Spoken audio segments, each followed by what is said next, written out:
Now before we actually get into the names, let's review some basic anatomical terms. Yeah, I know all the stuff is super boring, but knowing the names is helpful to discuss, study and research further on the actual thing you want to know more about.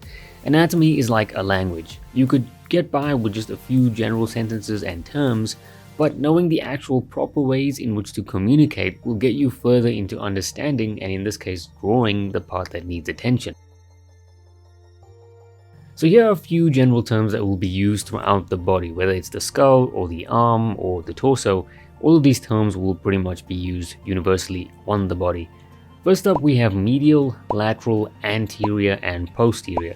These refer to the areas towards the middle, medial, the outer, lateral, the front, anterior, and the back, posterior.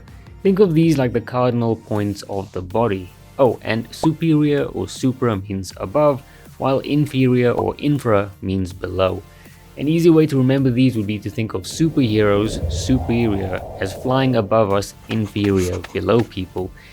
If you are in the middle, you are medial, and if you are on the outside, you are lateral, like the lats on your back. You don't want people looking at your posterior or behind, so you keep marching forward like an ant or anterior. Now these are pretty corny, but I think they'll help you to remember a lot of these terms.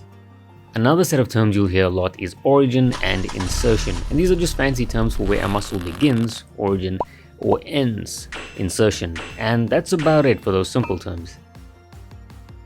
And hey, that's it. Now thanks for joining me on this free version of the course. If you did enjoy what you saw here, you can check out the paid version down below. And don't forget to make use of my website for these skull templates and breakdowns.